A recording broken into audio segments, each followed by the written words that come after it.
नमस्कार, आप देख रहे हैं डेली यूपी न्यूज। आपके साथ मैं हूं राजदीप सिंह। पश्चिम बंगाल विधानसभा चुनाव में बीजेपी की ऐतिहासिक जीत के बाद अब पूरे देश की नजरें उत्तर प्रदेश विधानसभा चुनाव 2027 पे टिकी है। उत्तर प्रदेश देश का सबसे अधिक आबादी वाला राज्य है और यहाँ विधानसभा की कुल 403 सीटें हैं। इनमें से कुछ सीटें ऐसी है जो सिर्फ उत्तर प्रदेश ही नहीं बल्कि पूरे देश की राजनीति का केंद्र बन जाती है। ऐसी एक सीट गोरखपुर विधानसभा सीट है जिसे मुख्यमंत्री योगी आदित्यनाथ की सीट होने के कारण पूरे देश में विशेष पहचान मिली है। यह सीट सिर्फ चुनावी मुकाबले की वजह से नहीं बल्कि यहाँ के राजनीतिक इतिहास, जातीय समीकरण और मुख्यमंत्री योगी आदित्यनाथ की लोकप्रियता के कारण हमेशा चर्चा में रहती है। आज के इस एपिसोड में हम गोरखपुर विधानसभा सीट का चुनावी विश्लेषण करेंगे। पहले बात करेंगे जातीय समीकरण की। गोरखपुर विधानसभा सीट पूरी तरह से शहरी क्षेत्र की सीट है। यह गोरखपुर नगर निगम के अधिकांश हिस्से को कवर करती है। यहाँ लगभग 4.65 लाख यानी 4,65,000 मतदाता हैं।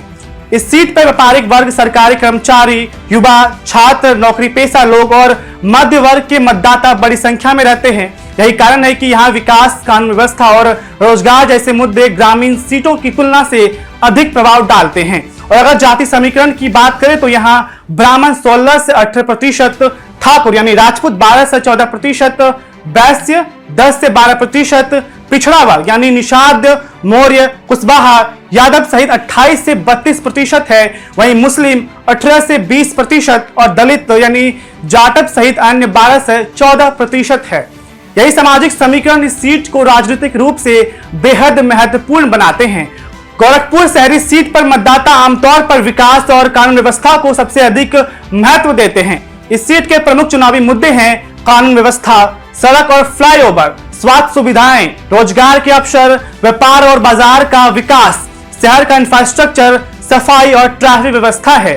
भाजपा गोरखपुर में हुए इंफ्रास्ट्रक्चर विकास, मेडिकल सुविधाएं के विस्तार और कानून व्यवस्था को अपनी सबसे बड़ी उपलब्धि बताती है। वहीं समाजवादी पार्टी पिछड़े दलित और मुस्लिम मतदाताओं को एकजुट करने की रणनीति पे काम करती है। हालांकि भाजपा को शहरी मध्य वर्ग यानी व्यापारिक वर्ग और योगी आदित्यनाथ का व्यक्तिगत लोकप्रियता, हिंदू लोकप्रियता से काफी लाभ मिलता है। कहा जाता है कि यह सीट बीजेपी का गढ़ है। 1989 से यह बीजेपी का गढ़ रहा है। यहाँ से बीजेपी लगातार अपनी सीट निकालती आ रही है और यही वजह है कि योगी आदित्यनाथ जब पहली बार 2022 के विधानसभा चुनाव में उम्मीदवार के तौर पर मैदान में आए तो उन्हें इसी सीट से चुनाव लड़ा और 1,03,000 वोटों से अपनी जीत दर्ज करवाई। यह सीट कई कारणों से सबसे ज्यादा चर्चा में रहती है, जिसमें से पहला कारण है कि मुकाबला। यह सीट पे बीजेपी और सपा में जबरदस्त मुकाबला देखने को मिलता है। 2022 के उत्तर प्रदेश विधानसभा चुनाव में गोरखपुर सीट में समाजवादी पार्टी की उम्मीदवार सुभाती शुक्ला थी।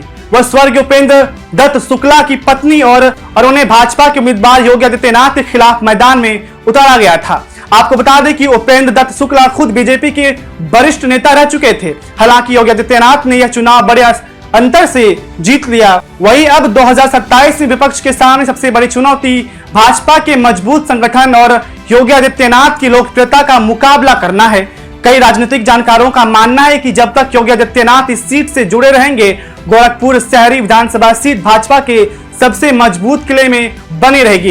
हालांकि आपकी क्या प्रतिक्रिया है? आपको क्या लगता है कि आने वाला 2027 के चुनाव में इस सीट से कौन सी पार्टी बाजी मारेगी या भाजपा ही अपनी सीटें यहां से निकाल पाएगी? आपकी जो भी प्रतिक्रिया है हमारे कमेंट बॉक्स में कमेंट कीजिए और देखते रहिए डेली यूपी न्यूज। धन्यवाद।